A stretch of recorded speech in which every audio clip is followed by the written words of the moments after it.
Chapter 19. The Doolan Dragons. The wizards and fairies of Flush Fleas were surprised to see Dementia return with a bag full of the town's sacred jewels. They were also very concerned by his completely disfigured form. He quickly put their minds at ease by smiling broadly. They had no idea that these jewels had been missing in the first place. Mayor Weasel openly confessed to his crime in front of all present and begged for forgiveness. He was indeed forgiven, but stripped of his post. A new mayor would need to be elected. When the missing jewels were once again united with the rest of the jewels, the powerful glow returned to full intensity. Flush Fleas had all its energy back. Everything immediately appeared to be more vibrant. The sugar fairies were moving around once again. None could fly yet, but all were dropping weight nicely, despite gorging once again on their beloved sugar fruits.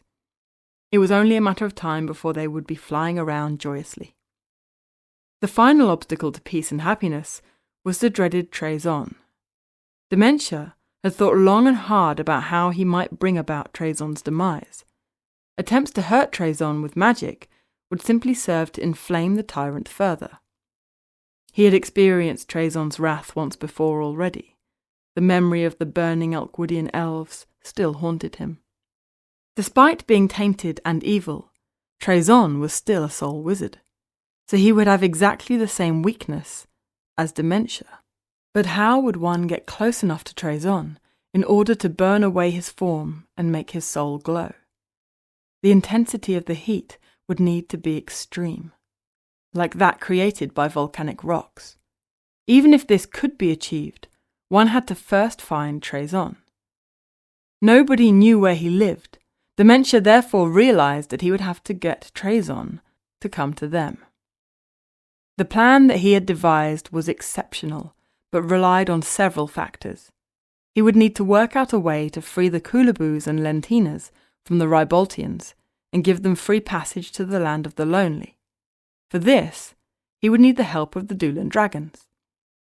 Their huge mass and ferocious fire-breathing abilities would leave the Ryboltians trembling in their boots. However, because soul wizards are allies of the sugar fairies and always try to protect them from Doolan Dragon attack, they are also viewed by the Doolan Dragons as being an enemy. So he knew that his visit to their lair, high up in Mount Doolany, would be treated with great suspicion, unless Frother accompanied him. His plan would be to persuade the Doolan Dragons to stop hunting sugar fairies and rather change their diet to Ryboltians.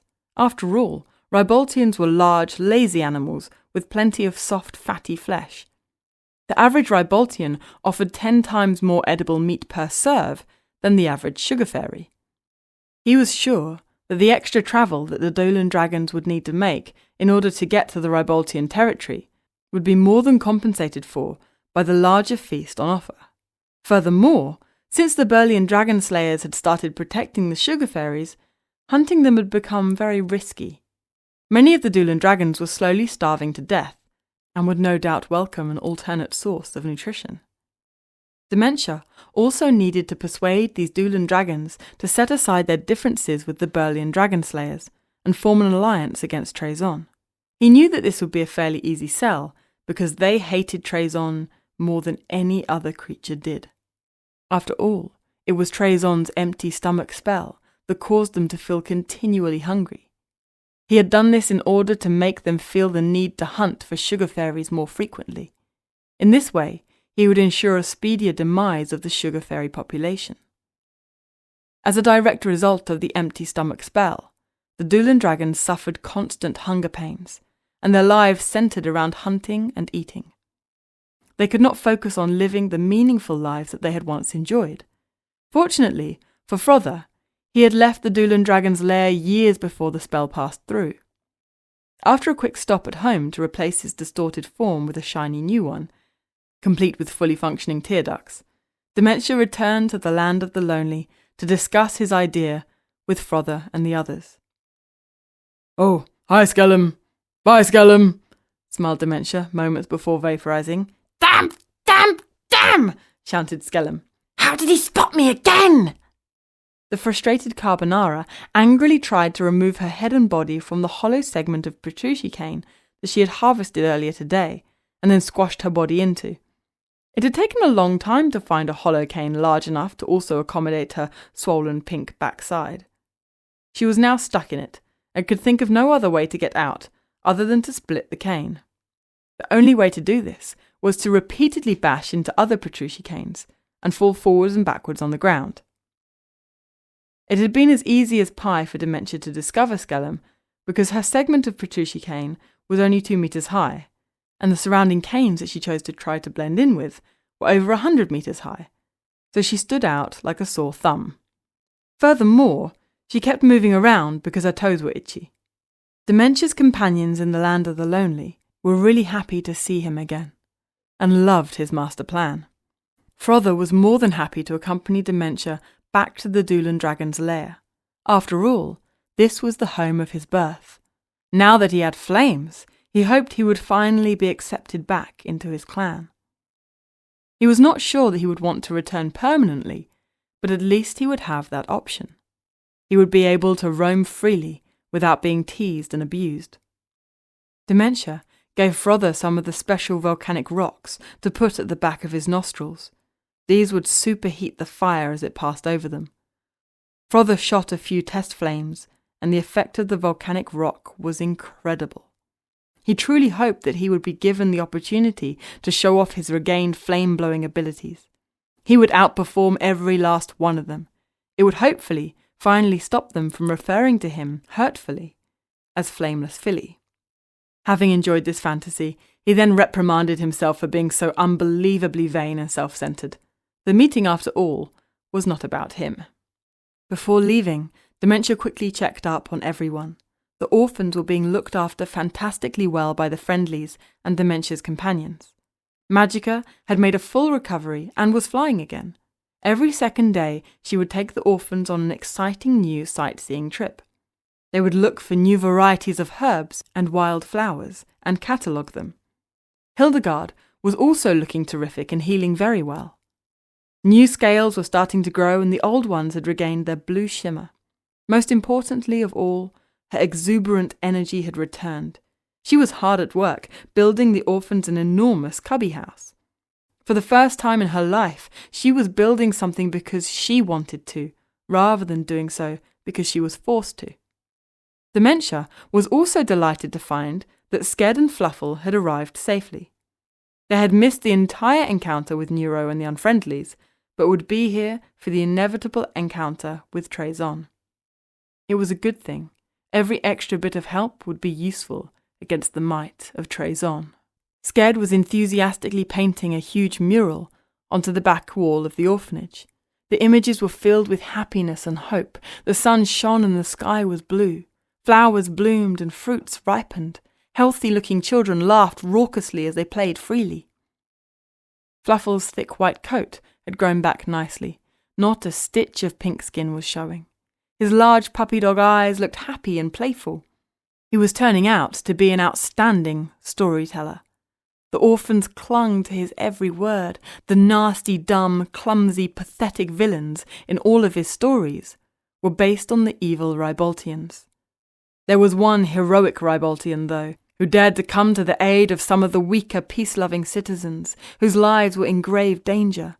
So as to avoid embarrassing the ever-so-humble Sked, he called this Ryboltian bravery. Frother was also proving to be a real hit with the orphans. They enjoyed climbing up his head, walking along his back, and then sliding down his enormous smooth tail. This activity was even more fun in the indoor pool. The orphans all agreed that his belly flops were spectacular. When he advised them that he would be heading off for a day or two with Dementia, they were all bitterly disappointed. Meantime, Harry was being his lovable, lazy self. He was lying on his back like Lord Muck, his limbs stretched out, taking in the morning sun. "This is the life," he smiled, as he dangled a merdfly on a thread closer and closer to his mouth. With the disappearance of the meat market, the merdfly population had diminished dramatically. They were no longer an annoyance, yet there was still enough present to keep Mr. Guts very satisfied. The unlikely duo of Frother and Dementia arrived at the Doolan Dragon's lair in the late afternoon. The lair is located halfway up the 5,000-metre-high Mount Doolany. The region of this mountain inhabited by the Doolan Dragons is known as the Open Mouths. It is so named because there are a series of massive caves that cut deep into the mountainside and resemble massive open mouths. The stalactites and stalagmites that adorn the entrance to each cave give the impression of enormous teeth. Each cave is about 20 times the size of your average Boeing 747 airport hangar. The landscape is dominated by steep cliffs, rocky ledges, massive fissures, and the famous stone trees. These trees have evolved over time to become resistant to fire. Although their internal wood is still very flammable, you first have to get past the thick stone bark outer coating. The duo were immediately escorted to the courtyard of the Doolan Dragon King. King Flambe is a very impressive-looking specimen. He is at least a metre taller than any of the other dragons and much broader. His protective armour is highly polished, and the thick powder blue mane of hair on his head is oiled and magnificently plaited. What brings the decrepit soul wizard Dementia and his pathetic steam-blowing sidekick, Flameless Filly, to our lair? The answer had better be good. Your lives depend on it. Dementia performed a spell that suddenly made him appear enormous and powerful, and Frother burned one of these supposedly flame-resistant stone trees to ash with just a single flame. The intensity of the heat caused its stone bark to explode in all directions like a discharging hand grenade. Burning down a stone tree with even repeated flames was unheard of.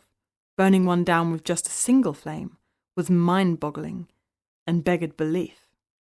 The Doolan Dragons all stepped back with a mixture of fear and awe on their stunned faces. "Don't be too quick to judge us," smiled Dementia, as he slowly shrunk down to his normal size. "All is not as it seems. We come in peace. We have a proposal for you, which will help your clan and also help us." Having now gained Flambe's respect, Dementia received the king's full attention as he outlined the benefits of his proposal to both parties. Flambe agreed to assist Dementia free the Koolaboos and Lentinas. It would be a good opportunity to sample Ryboltian meat. He also gave Frother an open invitation to return to the Doolan Dragon clan if he ever wanted to. "Such a fine flamethrower as you, Frother, would be a huge asset to our clan," he smiled. "Thank you, your majesty," smiled Frother proudly. He was finally being acknowledged and accepted by his own. The years of torment were over. His demeaning nickname of Flameless Filly was forgotten forever and replaced with the flattering nickname of Flaming Frother. King Flambe and his citizens were only too happy to team up with the Burlean dragon slayers in any battle against Trezon. Dementia assured them that if Trezon was to be defeated, all of his spells would die with him. Their constant hunger pains would finally subside. The Ryboltians were taken by complete surprise as the Doolan dragons swooped in. Their heads retracted into their chest cavities and their arms swung ferociously. Yet they remained transfixed in the same spot. This made them easy targets for the Doolan dragons' flames. It was like cooking compliant marshmallows. All the Doolan dragons agreed that roasted Ryboltian tasted sensational. The thousands of Ryboltians who were spared from being a snack on this occasion stood shell-shocked and helpless as the Lentinas and Koolaboos boarded the Doolan dragons for their flight to their new home, the land of the lonely. Huge excitement greeted the Doolan dragons as they suddenly started to descend in large numbers with their precious cargo holding on for dear life. Hildegard and Fluffle were overjoyed to finally be reunited with their families once again. The Doolan dragons, led by Flambe, left soon after.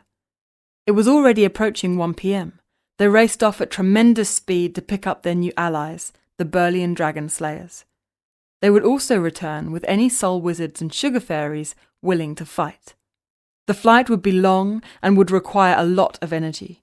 However, they knew exactly where to stop for a quick and easy treat. They needed to hurry because Dementia was sure that Trazon would attack soon. They would need to make the trip there and back in less than 12 hours. Keep in mind that it had taken Frother and his companions about 20 hours of travel time to do this trip only one way. This will hopefully give you an idea of just how quickly these Dulan dragons can fly when they really need to.